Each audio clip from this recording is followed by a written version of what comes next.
Welcome to Eureka Street Crypto. This is my anti-professional crypto channel.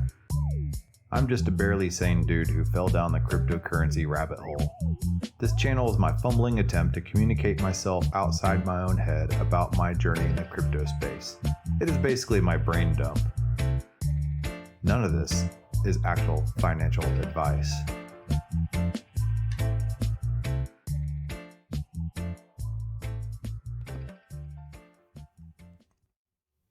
Howdy. It's Monday morning. It is December 27th, 2021 at 5:12 in the morning. You're at Eureka Street Crypto, and I'm broadcasting live.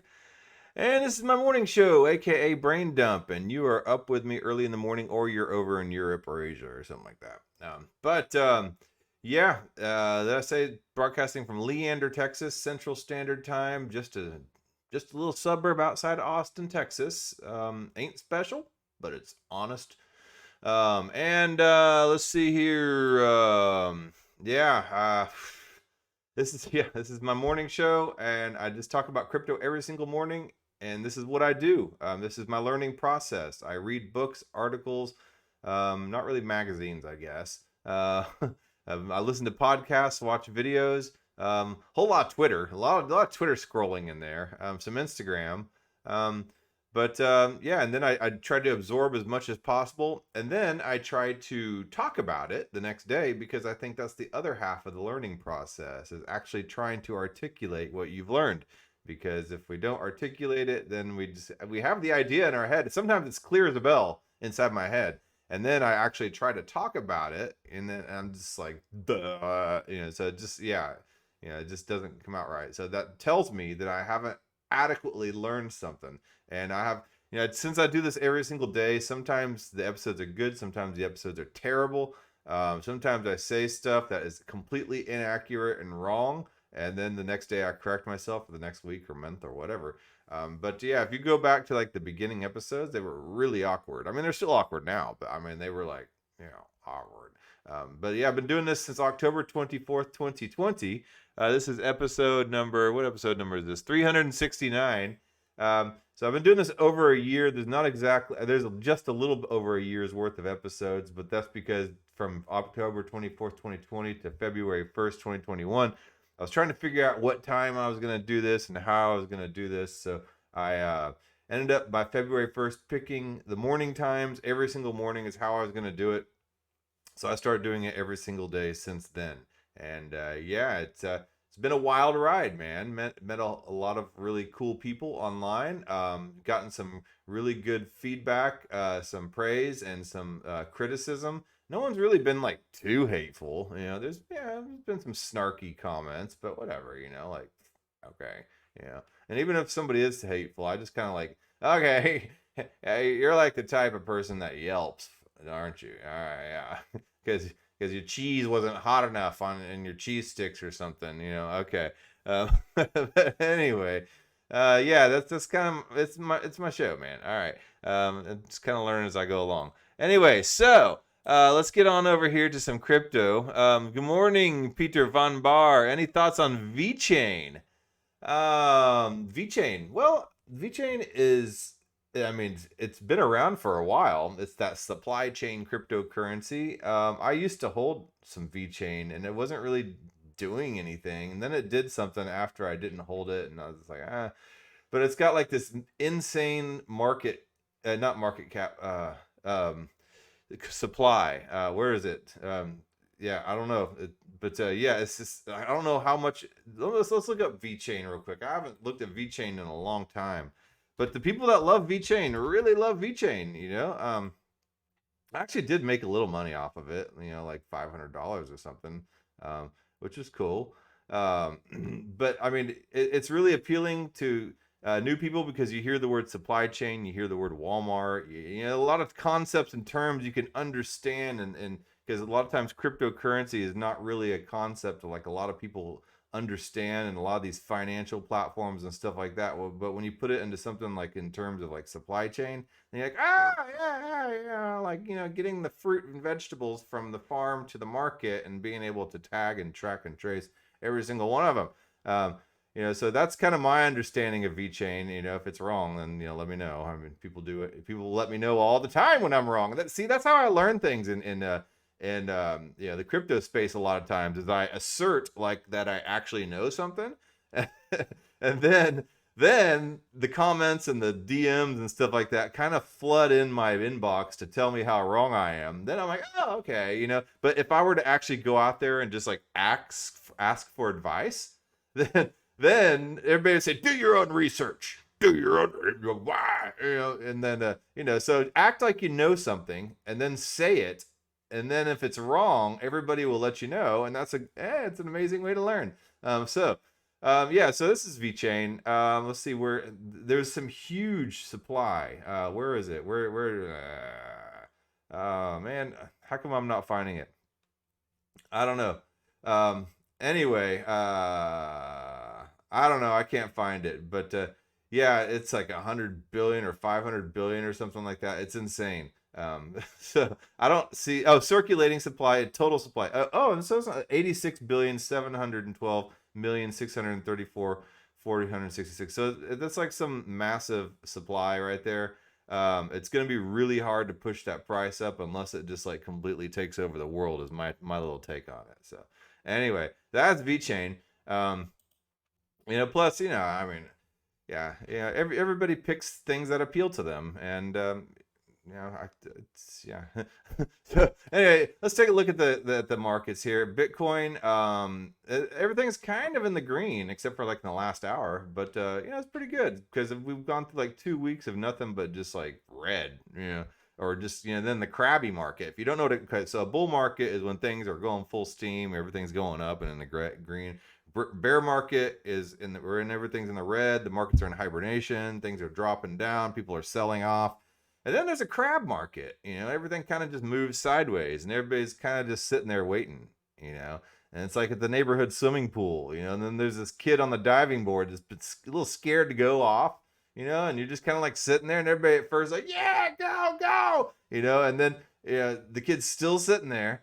And then he sits down at the end of the diving board, and you're like, oh, man. And then it stands back up, and you're kind of getting excited again.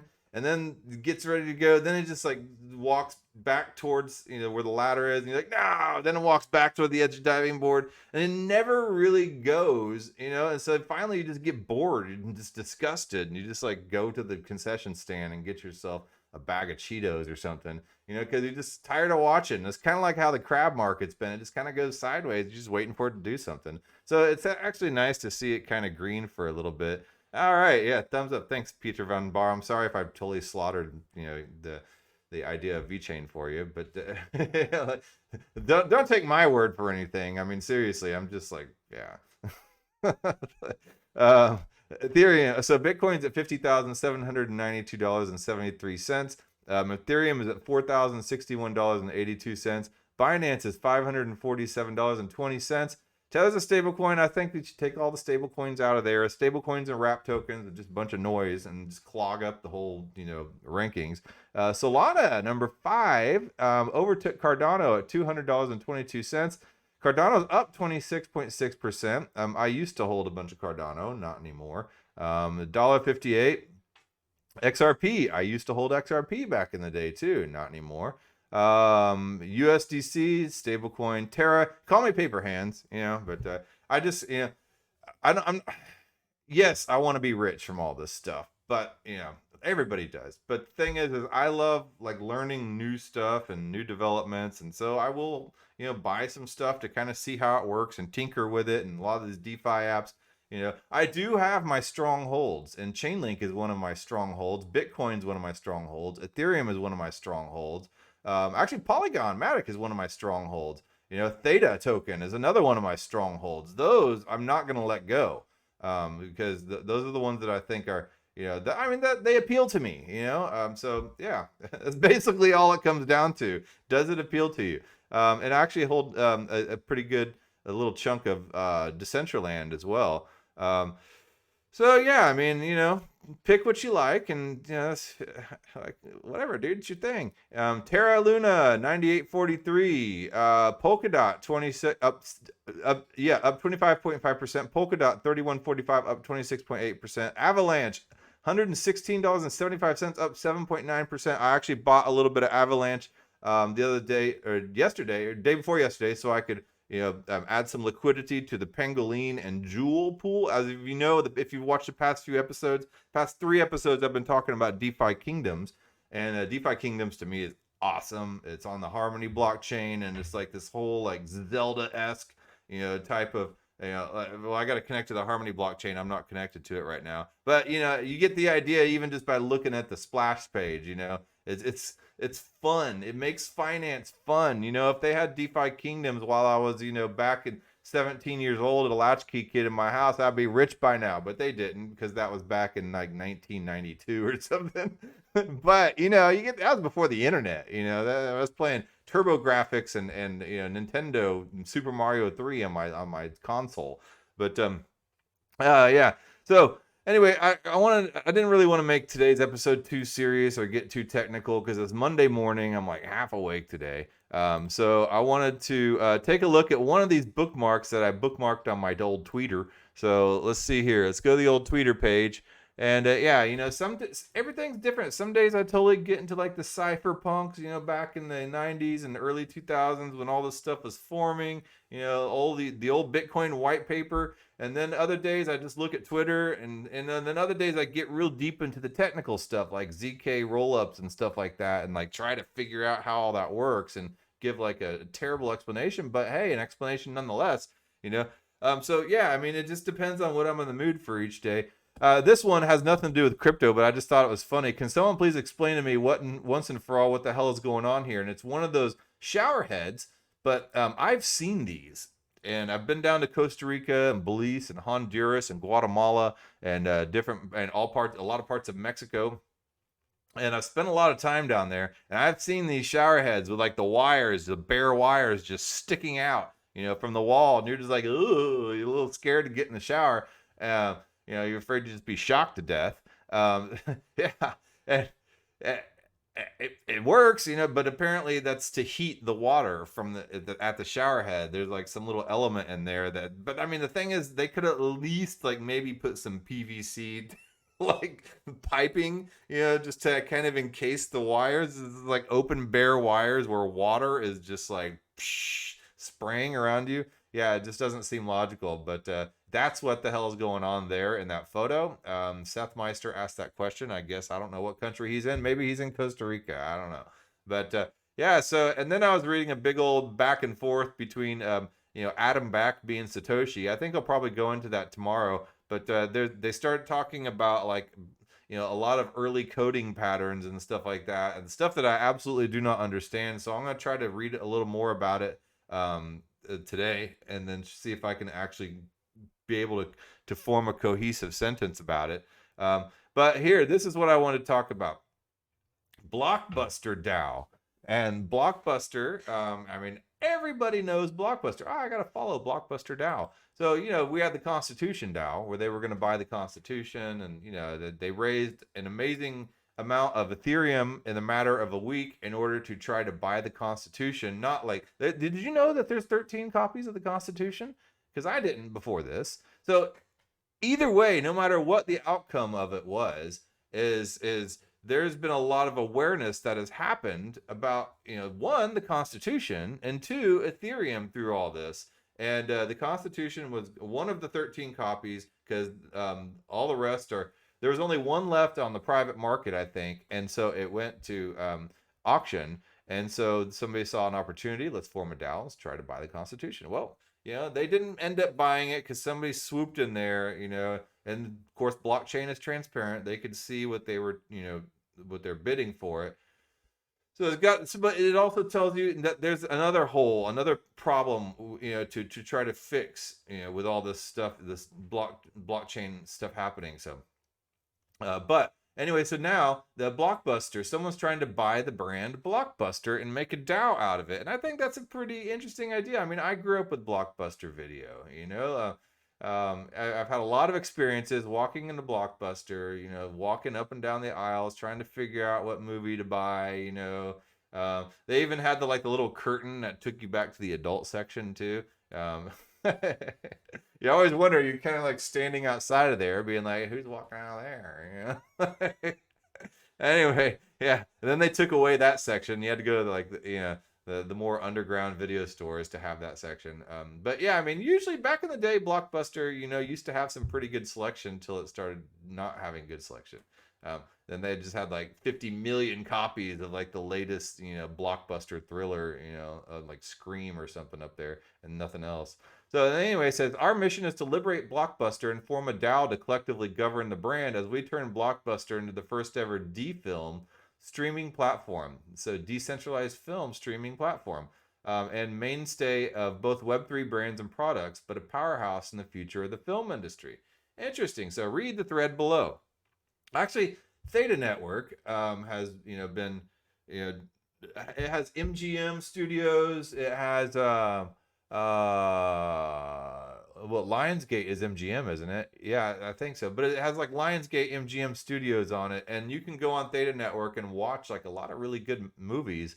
And they have, what is it, Master Pancake Theater? No, Mystery Science Theater 3000 on there. You can watch a lot of really cool old sci-fi flicks and stuff like that. So Theta Network's got some really cool stuff on there, and that's I wouldn't. That's decentralized, I guess. I mean, the validator nodes, you got to be like a massive corporation to own a validator node, but anybody can own, the different the edge node and the guardian nodes. So anyway, the Blockbuster brand is not only nostalgic, but it's a historic landmark in the history of film. Despite its one-to-one brand recognition, the company was destroyed by terrible leadership with an inability to pivot and make dynamic business decisions. We all know that. I mean, it's a common phrase now. When something gets blockbustered, you know exactly what it means. All right, so the brand still prevails in the minds of everyday consumers, according to Brandwatch. They found a strong correlation between Blockbuster and streaming service conversations, with around 2 million mentions containing Blockbuster, as well as one of the top streaming services.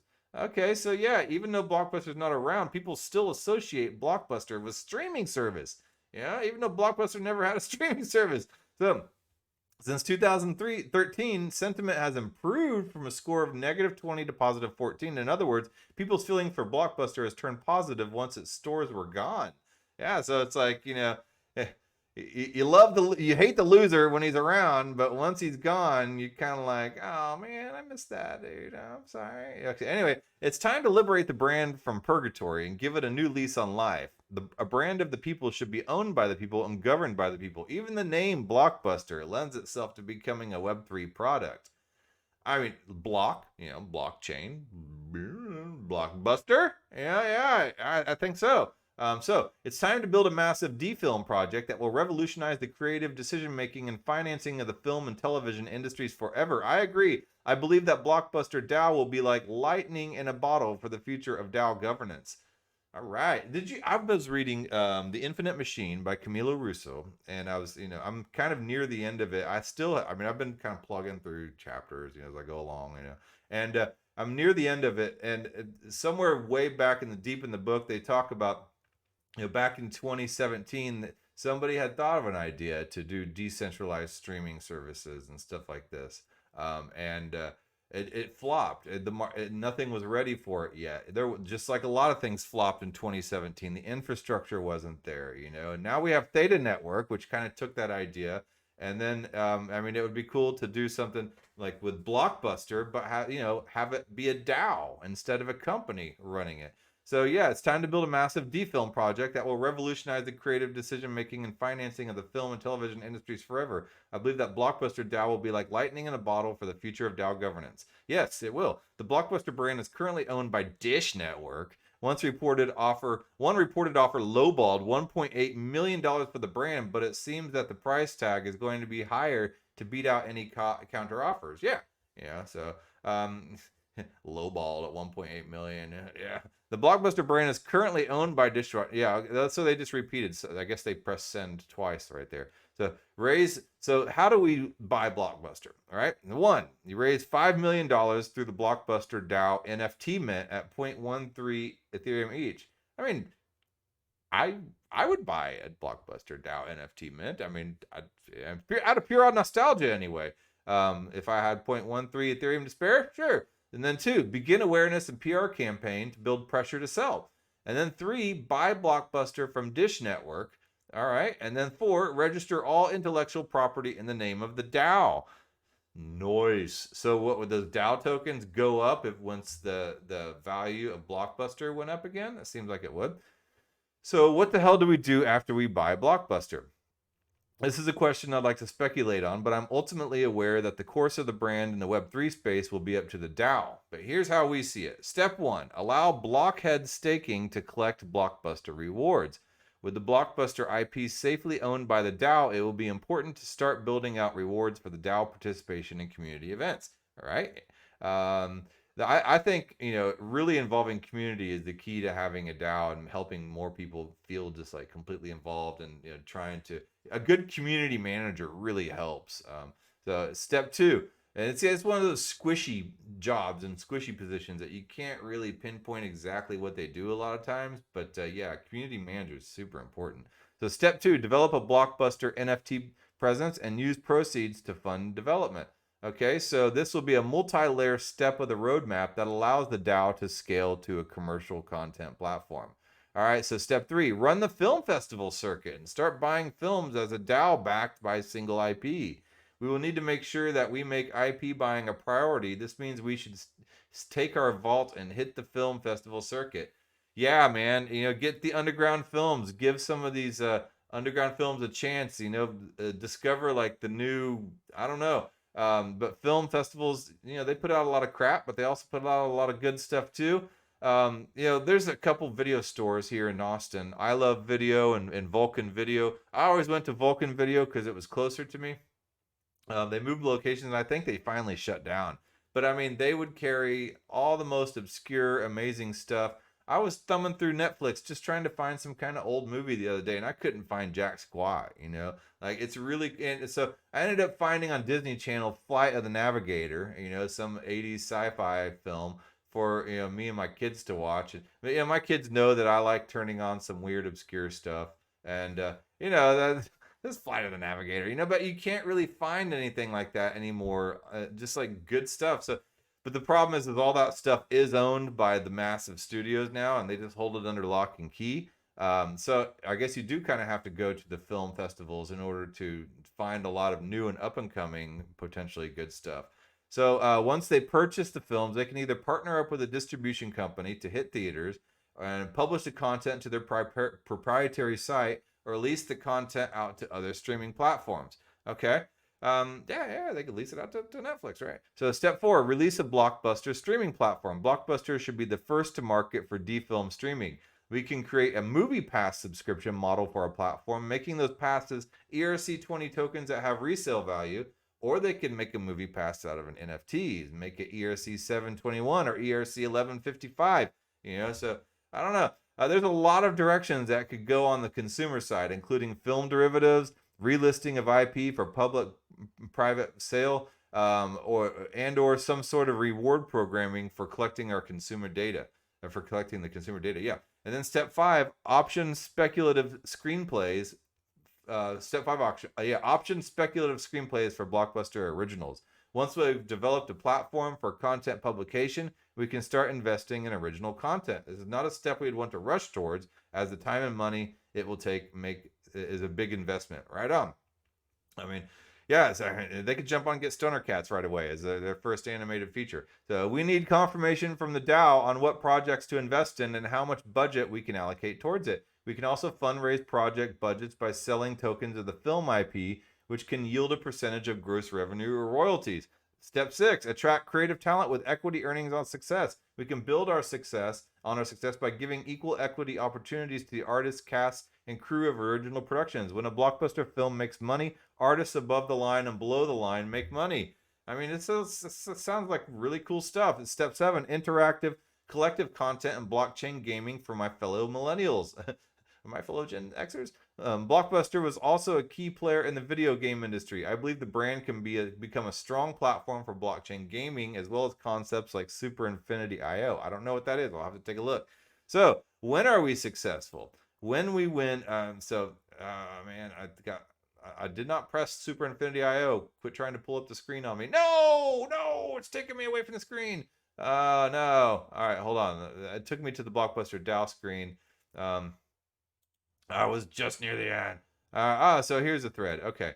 I gotta reopen the thread because it thought I hovered over something. I did not click on it. I swear I did not click on that. So oh man. It's like psych. So let's see here. Let me go back down to where I was. So when are we successful? So what are the metrics? What makes them successful? All right. How do you know when they will be successful? So when they win an Oscar and a Golden Globe for Blockbuster Original Film, when they reach $1 billion in annual recording revenue, and then when they lead all DAOs in total value locked. All right. So we're looking for incredible people to join this project, and the sky is truly just a checkpoint on the way to the moon. This project could not only change the face of the film industry, it could be the exemplary DAO to lead the DeFi revolution in the years to come. GM, I love you. Welcome back to Blockbuster. It's been a while, but the movie just started. And, all the comments down there. That's pretty cool, man. I like it. It's nostalgia for me, I remember tripping on mushrooms one time in the local Blockbuster, and the aisles just looked like they were 30 miles long. That was the last time I ever did mushrooms. So anyway, I was like 17, I think. So yeah, and there's a whole article, retail dive, Blockbuster is trapped in brand limbo. Will it ever get out? I'm going to have to read that article later. All right, man. Well, that being said, I'm going to go ahead and call a day. 26 minutes. It's actually before 30 minutes. I actually managed to do an episode on time for once. So I'm going to I need to get my butt to work. I have a long commute ahead of me. It's 5:38 in the morning. So if I can get this uploaded and get everything out the door, then I will call it a successful Monday morning. Yes, sir, Bob. All right. Well, that being said, you guys have a good day today, a good Monday. If it's evening where you're at, have a good night. And thank you for, constantly giving me encouragement over this year. It's been an interesting, rowdy, awesome year. So, yeah. All right. Well, I will talk to you tomorrow. And let me find where this thing is. The outro. Yeah.